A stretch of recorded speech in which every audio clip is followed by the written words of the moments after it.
Hey there, drivers! I want to share with you 7 reasons why I love my manual transmission. Now, you might have seen my other video that's done quite well about how to make your car last forever. And that car, indeed, would have kept on going. In fact, she was the car that did not want to die. However, she was hit twice in her lifetime, and the second time left her looking pretty ugly. And eventually, I replaced my 1998 with another 1998, and except instead of 305,000 miles, the one I replaced her with had 189,000 miles, something like that. And to me, that was just a baby, since I now knew that the vehicle that now owns my heart is something you cannot kill. And so I bought a replacement, same color, same vintage, like I said, fewer miles, never had the check engine light go on, but one critical difference, and it was the one thing that I always felt was lacking in my other vehicle, which is a manual transmission. So for 10 years, didn't have a manual, and I kind of missed it. Every time I saw one of my cars, but with a manual, I'd be like, man, I wish I had that. I've been driving with my manual transmission for almost a year now, and gosh, do I love this vehicle. And let me share why. Like I said, the first reason is driving expertise. It just feels so good to drive a manual. You're the master of your domain. You control the RPMs. You control hugging the road and blasting up a hill. Hills in San Francisco that look like this, you really feel like you know what you're doing. That feels good. It feels good to know that I still haven't lost it, and I have that ability from having done it since I was 16 years old. You know, when you have a manual, you actually can't multitask. That was the first thing I noticed when I got my manual this last year was, you can't text and drive. You got to have one hand on the stick shift. Now, this still has cruise control, so on the freeway, I can still set a speed and have it maintain cruise control. In general, it's hard to even drink a coffee when I have a manual. And again, given that people are just way too distracted these days when they drive, that's a good reason to have a manual transmission. The second reason I'll give is a great reason, and that's savings. You will save a lot of money. Now, on a new car, according to Mr. Money Mustache, and I will link to his article praising manual transmissions as well below. He says that a new car, you'll save about $1,000 off the price of a new car if you buy a manual. But he points out something like less than 10% of all new cars now are manual transmissions. And of course, with electric cars, and hybrids, you're not going to get a manual either. On the flip side, if you want to convert a classic car to electric, I believe that what you're going to want to have is a manual transmission, because you're going to be able to take out all of the innards of the car successfully to put in the electric motor instead of the internal combustion engine. So that's something I'd like to do someday. But so it's a big savings on a new car, but of course, I would never advocate buying a new car. That's just silly. When there are so many incredible cars, especially cars that are about 20 years old, from the late 90s when computers first started getting put into the cars, those are great, great cars. And if you get yourself a nice old Japanese car, that thing will never die. And if you get a manual, well, now you're really into a select group because there are fewer of them and they're harder to sell. So you're going to get it for cheaper. You're going to get a better vehicle that has probably been driven better by a better driver. So that's a big reason to buy a manual transmission. Point number 3, better gas mileage.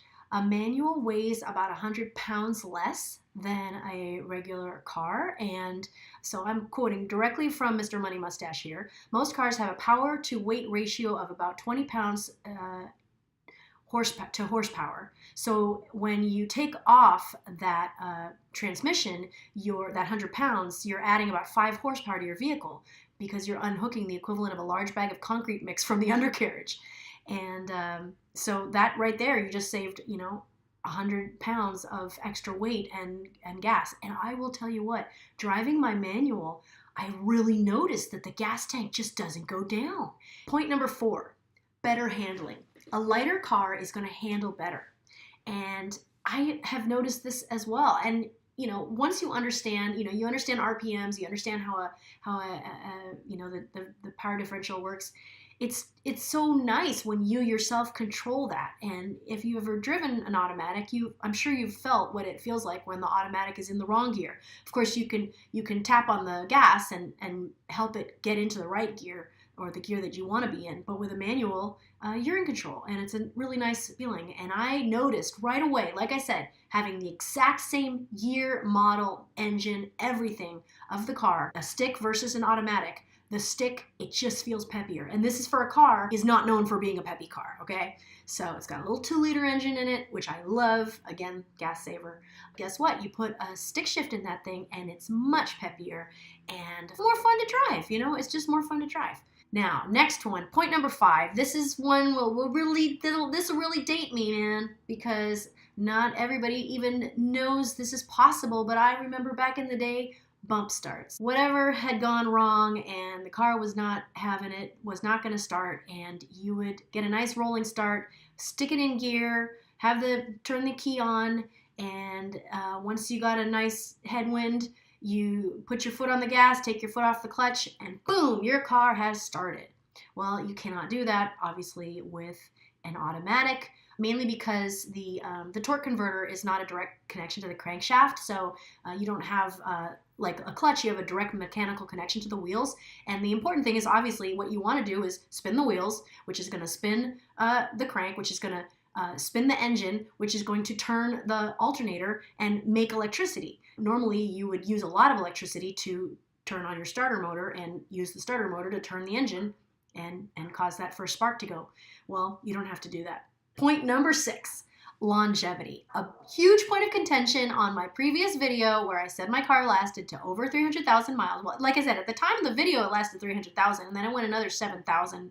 And frankly, it's probably somewhere out there driving, but we sold it to the junk company. Big point of contention on that was the fact that we did replace the transmission. And a lot of people just freaked out about that. Well, excuse me. No, I'm just kidding. Well, the thing about that is,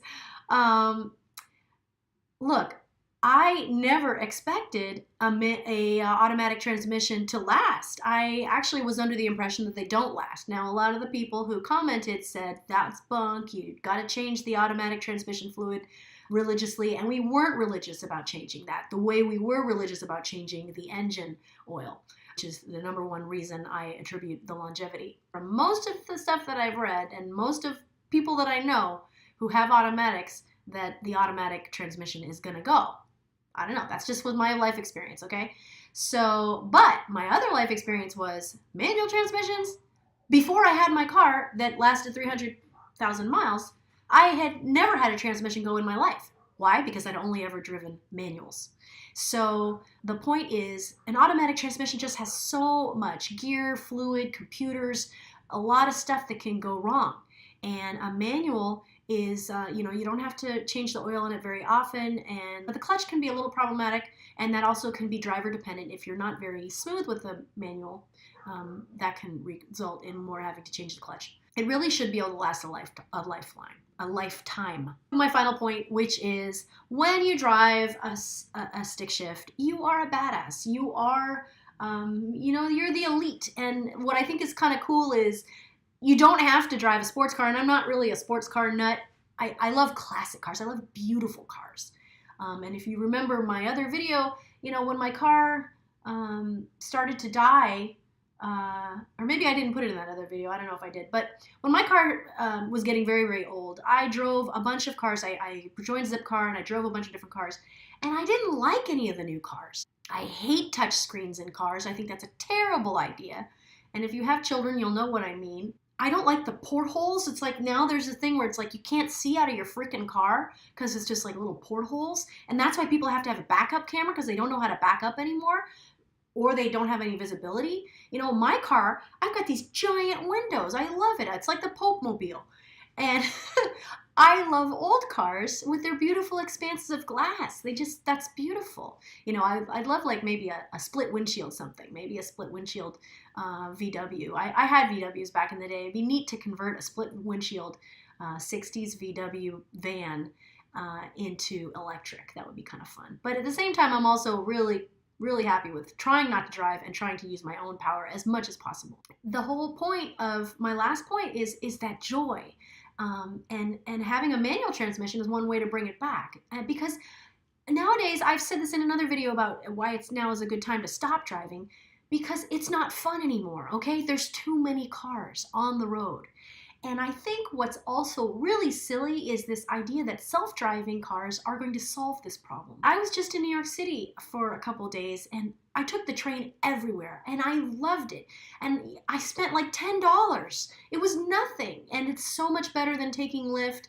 And here in the Bay Area, I take the public transportation, I take the bus, which is now electric in some cases, and I really like it. It's very clean, it's very quiet and peaceful. You look out the window and see your beautiful city and think about how you're not polluting it at that moment. It's a great feeling. You take the ferry. There's just all these wonderful modes of transportation, and they're all so much more peaceful than driving, because driving right now in the Bay Area is not fun. And this is comparing it to other places where it's even worse, like Los Angeles or New York. I mean, it's absolutely impossible to drive. When you have a manual transmission, I think it helps you be in the moment when you drive, have that gratitude for this wonderful vehicle. And I'll tell you what, some people think we've only got 5 more years of driving left. I don't know. It's hard to know if that's the case or not. The manual transmission is definitely something that's going to go the way of the dodo. So if you're one of those people who still drives a stick shift, or if you want to get into it and enjoy that feeling and enjoy driving when you have to drive, then why not try a stick shift? So there you go. Those are my reasons. If you like this video, please comment and subscribe and share your opinions, and please try to be polite. There's nothing wrong with being polite, is there? All right. Thanks for watching. Bye.